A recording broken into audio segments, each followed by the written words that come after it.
नमस्कार, मैं हूं संजय शर्मा। आप देख रहे हैं 4 PM न्यूज नेटवर्क। देश के राष्ट्रपति को बहुत दुख हुआ है। कलकत्ता में एक डॉक्टर महिला के संग रेप हुआ, हत्या हुई। राष्ट्रपति दुखी हो गई, कह रही बहुत हो गया, अब नहीं होना चाहिए। मुझे बड़ा अच्छा लगा कि राष्ट्रपति जी को याद आ गया कि अब बहुत हो गया। वरना देश में तो वाकई में बहुत कुछ हुआ। मणिपुर में सैकड़ों महिलाओं को नग्न करके घुमाया गया, स्तन काट लिए गए, बलात्कार हुआ, गुप्तांगों में डंडे डाल दिए गए, हत्या कर दी गई।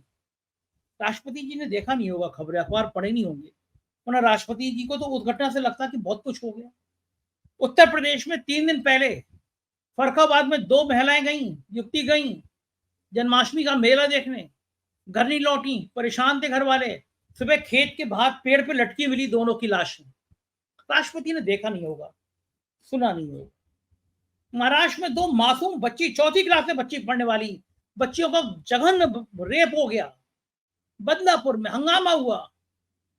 हाई कोर्ट ने कहा कि विपक्ष बंद नहीं कर सकता, बंद नहीं कॉल कर सकता जब उद्धव ठाकरे ने किया। राष्ट्रपति जी ने देखा नहीं होगा, वरना बोलती। लेकिन राष्ट्रपति जी ने कलकत्ता की घटना देखी, राष्ट्रपति जी को दुख हो गया। मसला यह है कि राष्ट्रपति के मुंह से बयान दिलवाकर कि कलकत्ता की घटना में दुख हुआ, क्या बंगाल में राष्ट्रपति शासन लगाने की तैयारी की जा रही है? और क्या मंशा यह है कि बंगाल में राष्ट्रपति शासन लगा दो, ममता बनर्जी के एमपी तोड़ लो और चंद्रबाबू नायडू नीतीश कुमार को टाटा बाय बाय कह दो। सरकार फिर ममता बनर्जी के तोड़े हुए एमपीओ से चला लो। क्या ये इस लोकतंत्र में मंसूबे पूरे हो पाएंगे? ये बात मैं पूछ रहा है मैंने अभय दुबे जी से। देश के जाने माने पत्रकार हैं, 35 किताबें लिखी हैं उन्होंने, तमाम चैनलों पे आते रहते हैं, आजकल एबीपी पे उनकी मुखर आवाज सुनाई देती है। मैंने तो पूछा है कि योगी आदित्यनाथ की सरकार लाइए, 8 लाख रुपए यूट्यूबर को दे देंगे, लेकिन अखबार में खबर छपी है कि कोई भी सोशल मीडिया पे, यूट्यूब पे गलत खबर चलाई जो बकौल उनके राष्ट्र विरोधी, तो उम्र कैद की सजा है। मैंने ट्वीट किया सुबह सुबह, मैंने कहा कि अगर यह पूछ लूंगा कि मोहन भागवत की सिक्योरिटी क्यों बढ़ा दी गई, तो कहीं ये राष्ट्रद्रोह तो नहीं है? क्योंकि कुछ लोगों को मोदी और मोहन भागवत ही राष्ट्र लगते हैं, उनको लगता है यही तो राष्ट्र है, इनके इतर राष्ट्र कहाँ है। ये तमाम बातें, बहुत बेहतरीन बातचीत अवैध वैसे करेंगे हम आज। लेकिन उससे पहले एक बड़ी ऐसी खबर मैं आपको बता भी चुका हूँ पहले भी। हमने एक इलाहाबाद में गाड़ी साफ करते हुए नौजवान का वीडियो शूट कराया था, 4PM म्यूजिक लॉन्च किया। बहुत बढ़िया आवाज में गा रहा था। हमने उसका गाना लोड किया, देखते देखते गाना छा गया, लाखों लोगों ने देखा। बहुत जल्दी वो गाड़ी धोने वाला नौजवान बंबई जा रहा है, बंबई में शूट करेंगे, वो वीडियो हम दिखाएंगे। 4PM म्यूजिक का ये लोगो आपके बैनर के सामने आ रहा है, डिस्प्ले हो रहा है। आपसे रिक्वेस्ट है, ये गरीब लोगों को एक मंच देने का एक माध्यम बनाना चाहते हैं। अगर आपने इस चैनल को सब्सक्राइब नहीं किया, सब्सक्राइब करिए। इस बच्चे के, इस गाड़ी धोने वाले बच्चे का वीडियो है, इसको सब अपने दोस्तों को भेजिए। क्या मधुर आवाज है, ऐसे लोगों को प्रोत्साहन देना बहुत जरूरी है। चलते हैं अभय दुबे जी के पास। इस रिक्वेस्ट है कि चैनल को सब्सक्राइब करना और ज्वाइन करना ना भूलें। 4PM न्यूज नेटवर्क में आपका स्वागत है अभय दुबे जी। बड़ा अच्छा लगा कि आज देश के राष्ट्रपति को चिंता हुई कि बंगाल में एक डॉक्टर के साथ एक बलात्कार हो गया, हत्या हो गई, और बड़े मार्मिक तरीके से राष्ट्रपति कह रही है बहुत हो गया, अब सहन नहीं होगा। कस के प्रदर्शन किया भारतीय जनता पार्टी ने बंगाल में, सड़कों पे गोदी मीडिया दिन भर बंगाल, बंगाल का रेप, बंगाल का रेप। उत्तर प्रदेश के फरुखाबाद में 2 युवतियां खेत के बाहर लाश टांग दी गई मार के। उन्नाव के बीजेपी के विधायक थे कुलदीप सेंगार, एक बच्ची का बलात्कार किया, पिता को मार दिया, आजीवन कारावास की सजा भोग रहे हैं जेल में। राम रहीम महिलाओं के यौन शोषण का आरोपी, जब चुनाव आता है पैरोल मिल जाती है। जिस दिन पार्लियामेंट का उद्घाटन था, खिलाड़ी घसीटी गई, यौन शोषण का आरोप लगा ब्रजभूषण सिंह पे, भाजपा का सांसद था। और इन सबको भी छोड़ दीजिए, मणिपुर में सैकड़ों महिलाओं को नग्न करके घुमाया गया, सैकड़ों महिलाओं के साथ बलात्कार किया गया, उनकी हत्या कर दी गई। राष्ट्रपति को पता नहीं चला, उनको दिल में दर्द ही नहीं हुआ। बिल्किस बानो के हत्यारों को, उस गुजरात की उस बिल्किस बानो को जिसको बेरहमी से रेप किया गया, उसकी बच्ची की हत्या कर दी गई, उसके हत्यारों को छोड़ दिया गया। राष्ट्रपति को फर्क नहीं पड़ा। राष्ट्रपति को फर्क पड़ा कलकत्ता से, कलकत्ता की कांड से, क्योंकि वहां की मुख्यमंत्री का नाम है ममता बनर्जी। उत्तर प्रदेश, मणिपुर, जहां जहां पे भाजपा की सरकारें हैं वहां पे बलात्कार हो जाए, लड़कियों को पेड़ पे टांग दो, लेकिन राष्ट्रपति को फर्क नहीं पड़ता। क्या राष्ट्रपति भी अब सत्ता का एक मुखौटा बन गई हैं? बहुत बड़ा पद होता है, कहना नहीं चाहिए, संवैधानिक पद होता है। लेकिन जब मणिपुर में सैकड़ों महिलाएं इस तरह से घसीटी जाए, इनकी हत्या कर दी जाए, राष्ट्रपति चुप रहे, अब बोले। बड़ा सवाल यह है अभय जी, क्या बंगाल में राष्ट्रपति शासन लगाने की साजिश कर रहे हैं कि राष्ट्रपति शासन लगाया जाए, फिर बंगाल के एमपीओ को तोड़ा जाए? अभी तो ममता जी का कोई एमपी नहीं टूटता, ममता बनर्जी के एमपी को तोड़ा जाए, बहुमत पूरा किया जाए, जिससे चंद्रबाबू नायडू और नीतीश की बैसाखी हटा दी जाए। बंगाल की घटना गोदी मीडिया के सहारे और अब तो राष्ट्रपति भी मैदान में आ गई, इनके सहारे कौन सी खेलने की साजिश रच रही है भाजपा, क्या लगता है? देखिए, राष्ट्रपति से बड़ा पद तो कोई संजय जी होता नहीं है। वो भारत की जो सशस्त्र सेनाएं हैं उनके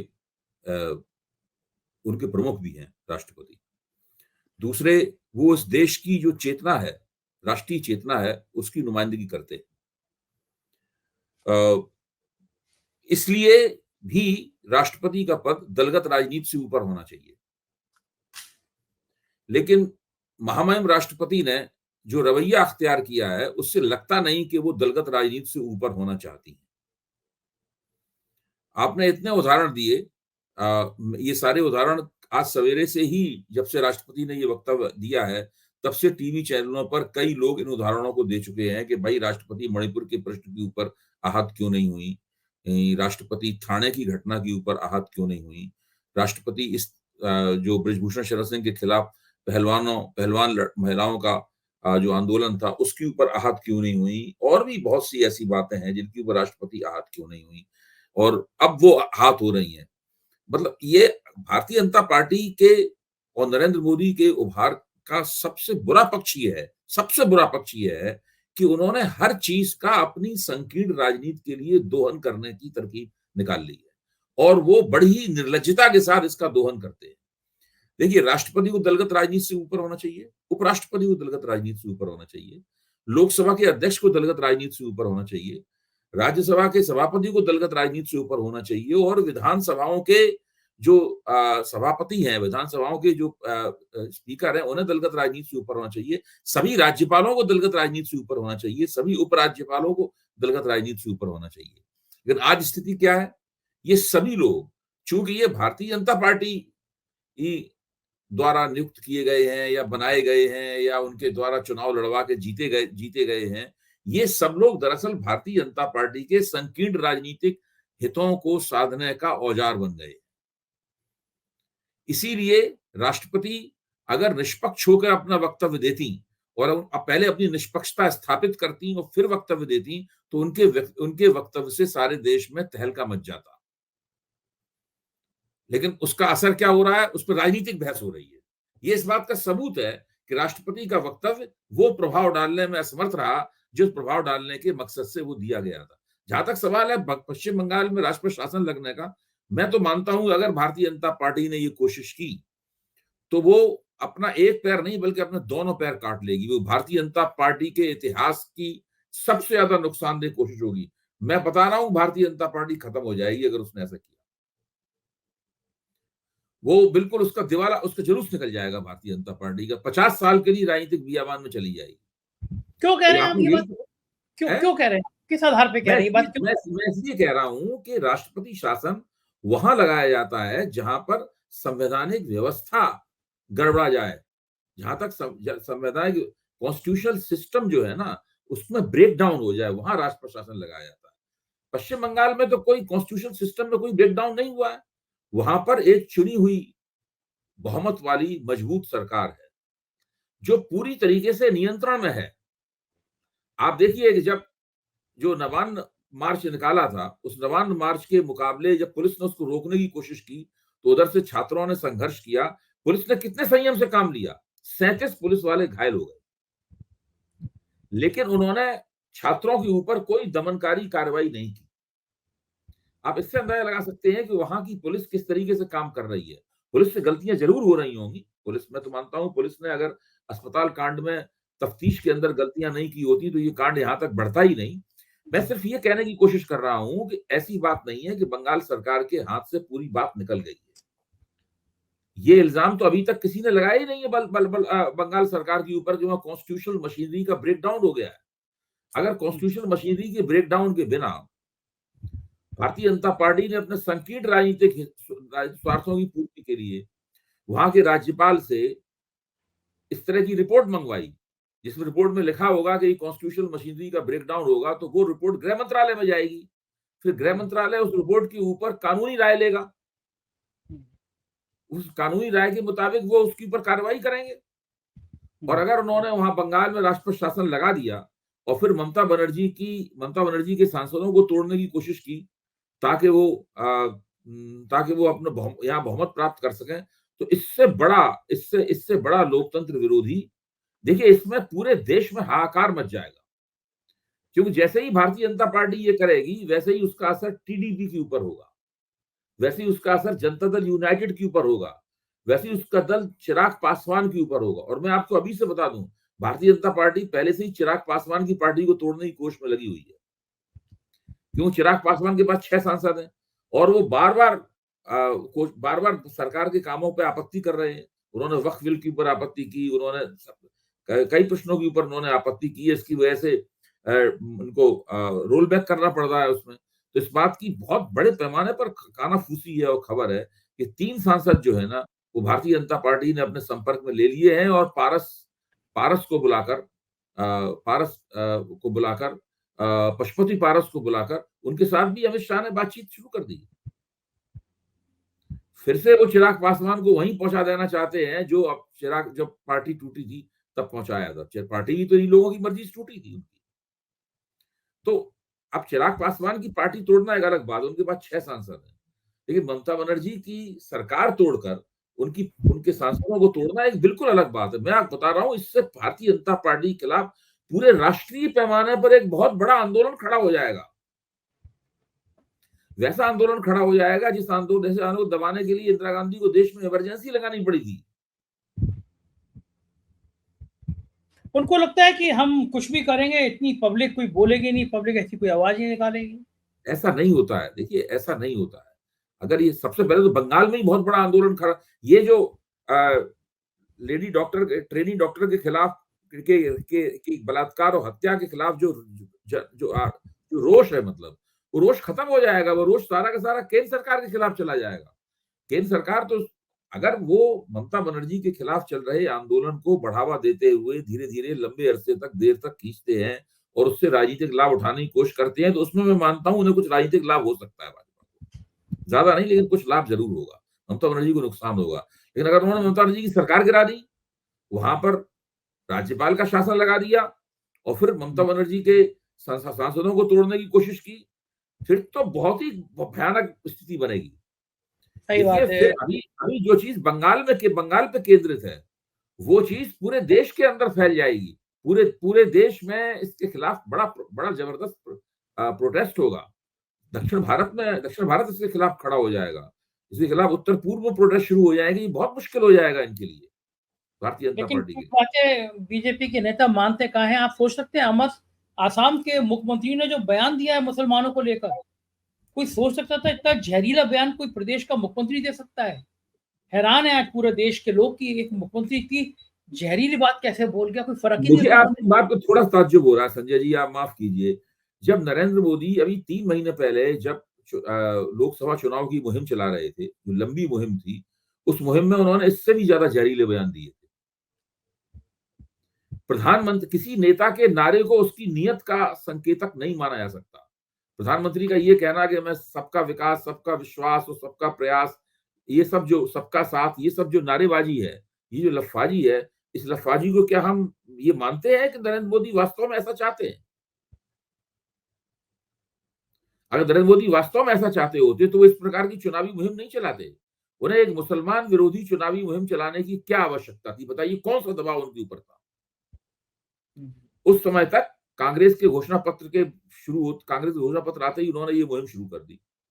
उस समय तो ऐसे कोई संकेत भी नहीं मिले थे कि भारतीय जनता पार्टी बहुमत खोने के लिए जा रही है, लेकिन उन्होंने वो सब शुरू कर दिया कि आपके घरों के मुसलमानों को दे दिया जाएगा सब छीन के। ये सारी मुहिम मुसलमानों के खिलाफ घृणा फैलाने की मुहिम थी। जब प्रधानमंत्री इस देश का लगातार मंचों से मुसलमानों के खिलाफ घृणा फैलाने की मुहिम चला सकता है, तो हेमंत बिश्व शर्मा के लिए तो मामूली बात है। वो तो कांग्रेस से आए हैं और नया मुसलमान ज्यादा प्याज खाता है, पुरानी कहावत है। तो वो ज्यादा से ज्यादा हिंदुत्ववादी बनने की कोशिश करना चाहते हैं।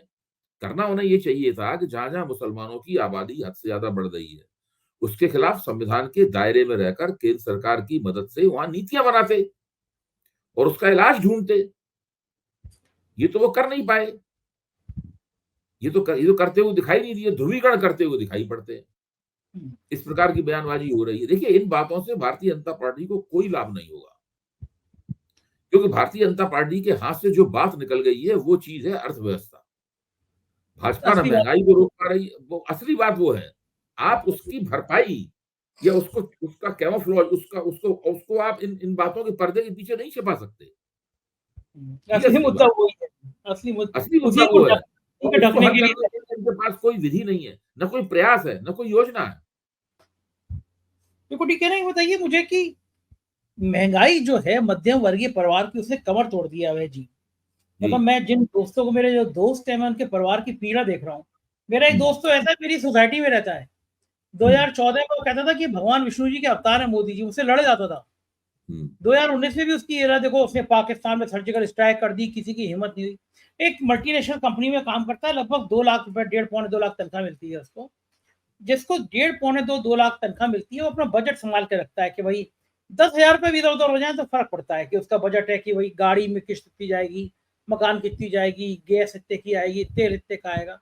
लेकिन 2019 से 24 तक उसके घर का बजट 35,000 रुपये बढ़ गया। रसोई, गैस, सब्जी, तेल, सिलेंडर, किश्त। अब उनका जो भगवान विष्णु वाला अवतार था, उनका जो प्रेम था, वो धड़ाम नीचे आ गया। इस बार शायद वो वोट डालने ही नहीं गए कि भाई हम वोट नहीं डालेंगे। क्या भगवान विष्णु को तो डाल नहीं सकते, क्योंकि महंगाई उन्होंने इतनी बढ़ा दी है। तो मैं ये कह रहा हूँ कि मध्यम वर्गीय परिवार की कमर टूट गई। और आज मुझे इतना खराब लगा, मैं अमर उजाला अखबार पढ़ रहा था, अभय जी शायद अमर उजाला ही था। उसमें हम्म, खबर छपी थी कि 3 लाख रुपए का कर्जा था किसान पे। उसने हम्म। अपनी भाभी, भतीजी और खुद भी उसने जहर पी के जान दे दी, क्योंकि कर्जे वाले परेशान कर रहे थे। आप सोचिए, 3 लाख के कर्जे में जान दे दी। यहाँ हजारों करोड़ रुपया उद्योगपतियों को माफ कर देती है सरकार। मध्यम वर्गीय परिवार मरा जा रहा है, अपने महंगाई बढ़ी जा रही है चरम पे। इस देश का क्या होगा? मतलब यही महंगाई का अगर ये हाल रहा, कब तक ये हिंदू मुसलमान की जुमले से उनके पेट पे सोचेंगे? मध्यम वर्गीय परिवार का पेट भरता रहेगा हिंदू मुसलमान के जुमलों से। देखिए, आपका प्रश्न जो है वो दो मुद्दे उठाता है। एक मुद्दा ये है कि देश में महंगाई लगातार बढ़ रही है, और दूसरा मुद्दा ये है कि हमारा जो कृषि क्षेत्र है वो संकट का शिकार है। ये दो मुद्दे आप उठाते हैं। तो महंगाई जो बढ़ रही है ये तो बहुत पुरानी घटना है। अभी चुनाव के दौरान तक भारतीय जनता पार्टी उसको मसला ही नहीं मानती थी। भारतीय जनता पार्टी मानती थी कि महंगाई का जवाब हमारे पास ये है कि हमने 80 करोड़ परिवारों को मुफ्त अनाज हम दे रहे हैं, उसके साथ हम दाल भी देते हैं, उसके साथ हम तेल भी देते हैं, ये सब देते हैं। भारतीय जनता पार्टी के जो पदाधिकारी थे उनसे बात करना है तो उनका कहना था भाई हम तो सबको दे रहे हैं, महंगाई का असर है ही नहीं कहीं कोई। इसलिए महंगाई उनकी निगाह में कोई ऐसा मुद्दा नहीं था जिसके ऊपर चुनाव में वो ध्यान देते। अब चुनाव में नुकसान हुआ है, अभी तक भी महंगाई के खिलाफ कुछ नहीं बोला है उन्होंने। देखिए, अभी बजट में भी महंगाई के खिलाफ, बेरोजगारी के खिलाफ तो बोला, लेकिन महंगाई के खिलाफ कुछ नहीं बोला। ये एक ऐसा मसला है जिसके ऊपर भारतीय जनता पार्टी ने अभी तक आधिकारिक रूप से, मन में जरूर चिंतित होंगे, लेकिन आधिकारिक रूप से ध्यान नहीं दिया है।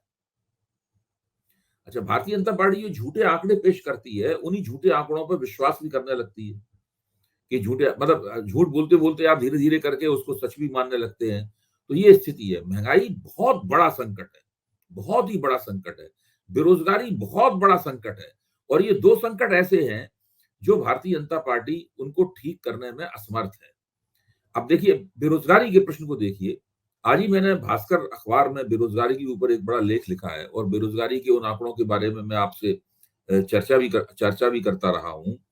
स्थिति यह है कि इस देश में जो लोग वेतनभोगी श्रमिक हैं, उन वेतनभोगी श्रमिकों का भी औसत, उनकी जो औसत आमदनी है, औसत तनख्वाह जो है उनकी 20,000 रुपए से कुछ ही ज्यादा है। आप जिस व्यक्ति का जिक्र कर रहे हैं, आपके दोस्त का, इसको 2 लाख रुपए तनख्वाह मिलती है, 1.5-2 लाख तनख्वाह मिलती है, मैं तो समझता हूँ वो तो ऊपर की पंक्ति में आता है। वो भी जब महंगाई से परेशान है, तो आप सोचिए जो औसत और उसके आसपास के लोग, मेरा मानना है जिसको 50,000 रुपए तनख्वाह मिल रही है प्रति महीने, 50,000 रुपए तनख्वाह पाला वाले को भी लगता होगा कि महंगाई उसको बहुत बुरी तरीके से चुभ रही है। देखिए हालत बहुत खराब है। असली चुनौती ये है कि ये मोदी सरकार, ये एनडीए सरकार सुशासन कैसे दे, और अगर आप सुशासन नहीं देंगे तो ये हिंदू बनाम मुसलमान की लफाजी इनके काम नहीं आएगी और इनको बहुत बुरे दिन देखने पड़ेंगे। अब अभी एक खबर मैंने ये भी सुनी है कि उत्तर प्रदेश के मुख्यमंत्री ने वहां पर सोशल मीडिया को नियंत्रित करने के लिए कुछ ऐसे नियम वगैरह बना दिए हैं। यहाँ तक कि उनको लालच भी दिया है कि अगर आप उनके हिसाब से चलेंगे तो उनको फिर 1 लाखों रुपए महीने का विज्ञापन भी दिया जाएगा। यूट्यूबर को 8 लाख रुपए महीना। मैंने जी, तो सुबह ट्वीट किया, मैं अब आया मजा, अब तक तो देते नहीं था, मैं भी एप्लीकेशन करूंगा था, मुझे 8 लाख रुपए महीना दो। मुझे यकीन है कि आज तक विज्ञापन दिया नहीं, मुझे दे नहीं पाएंगे वो। अब मुझसे बचने के लिए क्या इस नियम में चेंज होता है, मैं ये भी देखना चाहता हूँ। आज के अखबार में बड़ी बड़ी खबर छपी है कि इसी नियमावली में है कि अगर आपने कोई भी कंटेंट ऐसा डाला जो आपत्तिजनक हुआ, जो राष्ट्र विरोधी हुआ, तो आपको आजीवन कारावास। मैंने ट्वीट में लिखा कि अगर मैं ये पूछ रहा हूँ मोहन भागवत की सिक्योरिटी बढ़ा दी गई, तो क्या ये राष्ट्रद्रोह की सिक्योरिटी में तो नहीं आ जाएगा, कहीं उसकी पर्दी में तो नहीं आ जाएगा कि आपने मोहन भागवत जैसे महान आदमी की सिक्योरिटी पे सवाल खड़ा कर दिया, ये राष्ट्र पे सवाल खड़ा कर दिया। अब मुझे पता नहीं ना कि मोहन भागवत और मोदी जी कब राष्ट्र हो जाए इनकी नजर में। मैंने उनसे पूछा है क्योंकि आज मोहन भागवत की सिक्योरिटी बढ़ा दी गई है। तो जो आपने सही कहा कि ऐसा चारा डाला गया, 8 लाख रुपए महीना लो और योगी जी की जय जयकार लिखो यूट्यूब पे। योगी जी को भी प्रधानमंत्री बनने की बड़ी जल्दी है इस समय। देखिए इसमें एक पेच है बहुत, जो नेताओं में जिसको समझना हमारे और आपके लिए मुश्किल नहीं है, लेकिन इसको 4 पीएम के मंच पे कह दिया जाना चाहिए। इसमें पेच ये है कि इस तरीके से इस तरह के जो कानून बनाए जाते हैं, इस तरह की जो संहिताएं बनाई जाती हैं, इन संहिताओं को बनाने के बाद में इनको लागू नहीं किया जाता है। ये मैं अभी से भविष्यवाणी कर रहा हूँ। मतलब आप ये विज्ञापन रख मिलने लिया, नहीं, आप नहीं मुझे नहीं मिलने नहीं। ये रख ली नहीं, विज्ञापन मिलेगा, लेकिन ये सजा और ये गिरफ्तारी ये जो है ना, इनको लागू नहीं किया जाता। फिर इसमें जब कभी राजनीतिक दृष्टि से किसी व्यक्ति के ऊपर अटैक करना होगा, किसी का दमन करना होगा, तो बहुत ही सोच समझ के उसके किसी एक के ऊपर इनके जरिए हमला कराया जाएगा। और शुरू में एक आध व्यक्ति के साथ ऐसा किया जाएगा है, और उसके बाद में उसको लिटमस टेस्ट की तरह देखा जाएगा। फिर उसके बारे में अंदाजा लगाया जाएगा कि इसकी प्रतिक्रिया क्या होती है, राष्ट्रीय प्रतिक्रिया क्या होती है, अंतर्राष्ट्रीय प्रतिक्रिया होती है, लोग क्या सोच रहे हैं। आपको ध्यान होगा, तो हम लोगों ने पिछला कार्यक्रम किया था, आपके दफ्तर में ही किया था, तब मैंने आपसे कहा था कि आप लोगों का दमन किसी भी वक्त शुरू हो सकता है और आप उसकी पेशबंदी करने के लिए अपना संगठन बनाइए। और क्योंकि 4 पीएम इस वक्त देश में नंबर 1 है, हर तरह से नंबर 1 है, तो ये आपके ऊपर भी जिम्मेदारी आती है कि आप इसका एक नेतृत्व करें इसका। जैसे ही आप लोग संगठन बनाएंगे और विपक्ष को मोबिलाइज करेंगे, राष्ट्रपति को प्रतिवेदन देंगे, उपराष्ट्रपति को प्रतिवेदन देंगे, लोकसभा अध्यक्ष को प्रतिवेदन देंगे और अंतर्राष्ट्रीय स्तर पे भी इस बात को ले जाएंगे, वैसे ही सरकार को तुरंत बचाव में कदम पीछे खींचने पड़ेंगे। इनके लिए काफी मुश्किल हो जाएगा इस प्रकार के जो उल-जलूल ये लोग योजनाएं बनाते हैं। बिल्कुल मैं उल-जलूल योजना ही कहता हूँ जो उत्तर प्रदेश सरकार ने बनाई है। वो ये कर कुछ नहीं पाएंगे बशर्ते हम सब लोग, आप लोग यानी मैं भी उसमें शामिल हूँ, हम सब लोग एकताबद्ध हो जाएं और केवल इसी प्रश्न के ऊपर। और जो यूट्यूबर्स के जो आपसी झगड़े हैं या मान लीजिए विभिन्न सोशल मीडिया प्लेटफॉर्म के रवैये में जो भिन्नता है, उससे हमें कोई मतलब नहीं है। ये केवल एक सूत्रीय एकता होनी चाहिए पूरी तरीके से, इसके अलावा और कुछ नहीं होना चाहिए। ठीक बात है, ये है। इसके अलावा जो मैं जिक्र कर रहा था, मोहन भागवत की सुरक्षा जो है वो जेड प्लस से बढ़ाकर उनको एडवांस सिक्योरिटी ये वाली सुविधा या सही वाली सुविधा दे दी गई है। अभी पिछले दिनों सरकारी कर्मचारियों को छूट दे दी गई थी कि भाई अब आप आरएसएस की शाखाओं में जा सकते हैं। आज सुपर सुपर सिक्योरिटी वाली सुविधा मोहन भागवत को दे दी गई है। मोदी जी ये ये अमूल बटर क्यों लगा रहे हैं? पूरा 1 किलो का नहीं अमूल नहीं, बटर मोहन भागवत को लगा दिया। अगर इसके पीछे इरादा ये है कि ये सब करने से मोहन भागवत भारतीय जनता पार्टी के अध्यक्ष पद पर मोदी जी के नामजद व्यक्ति को स्वीकार कर लेंगे, तो मोदी जी गलतफहमी में, वो नहीं होगा। वो कोई फायदा कितनी नहीं भी होगा। हाँ, वो फायदा नहीं होने वाला है। वो तो मोहन भागवत जिस आदमी को चाहेंगे, जिस नेता को चाहेंगे, वही भारतीय जनता पार्टी का अध्यक्ष बनेगा। मोहन भागवत की पहली प्राथमिकता है राष्ट्रीय स्वयंसेवक संघ की कि भारतीय जनता पार्टी की बागडोर पूरी तरीके से अपने हाथ में कर ले। मोदी जी चुनाव लड़ते हैं, सरकार बनाए, चलाएं, वो ठीक अलग बात है, लेकिन भारतीय जनता पार्टी अब राष्ट्रीय स्वयंसेवक संघ के कहने पे चलेगी।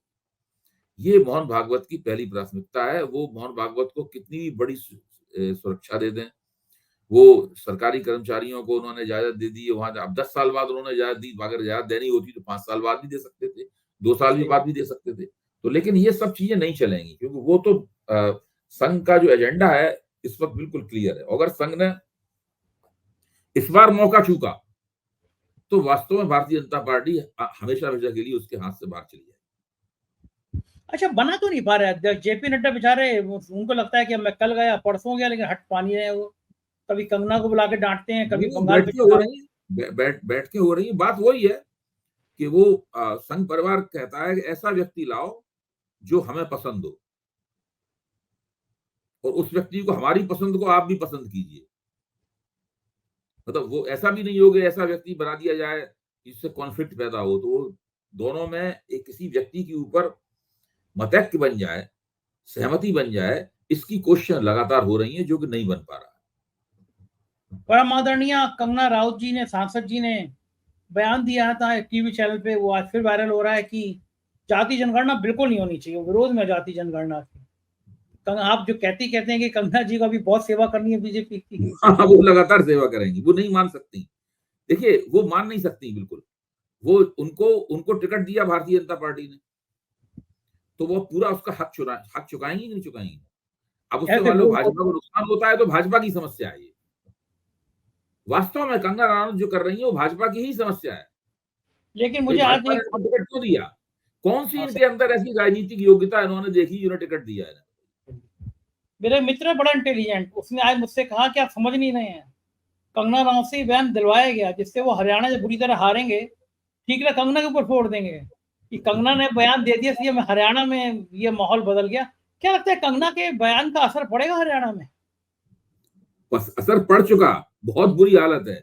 इससे भारतीय जनता पार्टी और ज्यादा हरियाणा में बैकफुट पर चली गई है। कंगना रनौत ने बयान दिया है, उसका हरियाणा पे असर नहीं पड़ा, उसका पश्चिमी उत्तर प्रदेश पे भी असर पड़ा है, उसका हरियाणा पे भी असर पड़ा है, उसका राजस्थान के किसानों पर भी असर पड़ा है, उसका बंगलौर में भी असर पड़ा है, उसका असर पंजाब में भी पड़ा है। वो तो बहुत, जो उन्होंने कहा है उसका नुकसान तो भारतीय जनता पार्टी को बहुत ज्यादा हुआ है। अब जो भारतीय जनता पार्टी ने एक कमजोर सा बयान देकर अपने आप को अलग किया, इसके नीचे किसी की दस्तखत भी नहीं है, तो आप क्या समझते हैं उससे भारतीय जनता पार्टी अपने नुकसान को होने से रोक पाएगी या उसने न्यूनतम भी नहीं कर पाएगी? मेरे ख्याल से बहुत नुकसान हुआ है कंगना रनौत से। और अपने जातिगत जनगणना पे सवाल जो उन्होंने बात कही है, इससे भी नुकसान होगा उनको। भारतीय जनता पार्टी कितने बार उनसे कहेगी कि आप इस तरह के बयान न दें। मैं भी कल उनको मेल करता हूँ कि मुझे भी इंटरव्यू दे दीजिए, एक आध चीज मुझसे भी अच्छी कह दीजिए। तो सब पत्रकारों को आप अच्छी कह रही हैं, तो एक आध इंटरव्यू मैं भी कोशिश करता हूँ लेने की। आप ले लीजिए उनका इंटरव्यू। हाँ, कुछ अच्छी बात है हमारे फोन पे जाएगी, काफी वो ऐसी बातें कहेंगी जो भारतीय जनता पार्टी की लेकिन मैं कोई खुराफाती सवाल नहीं पूछूंगा। मैं कहूंगा कंगना जी, आप वहाँ के सेब बहुत अच्छे होते हैं, आप सेब काट के खाती हैं, सेब छील के खाती हैं, आप आम काट के खाती हैं, आम चूस के खाती हैं, इस तरह के सवाल पूछूंगा। मतलब मैं उनके कोई आईक्यू का मैं कभी नहीं पूछूंगा कि आजादी वाकई में 2014 मिली, लगता है आपको? ऐसे ही सवालों का जवाब देते देते वो भारतीय जनता पार्टी की सेवा कर देंगे। बहुत शुक्रिया अभय जी, आपसे बात करके बड़ा अच्छा लगता है, बहुत मजा आता है। Thank you sir. सुना आपने, ये थे अभय द्विवेदी जी, क्या सार्थक चर्चा कर रहे थे और बता रहे थे कि अगर बंगाल से छेड़खानी करने की कोशिश की गई तो नतीजे पूरे देश में भुगतने होंगे। कैसी लगी बातचीत बताइएगा जरूर। चैनल को ज्वाइन करना, सब्सक्राइब करना ना भूलें। शुक्रिया, थैंक यू।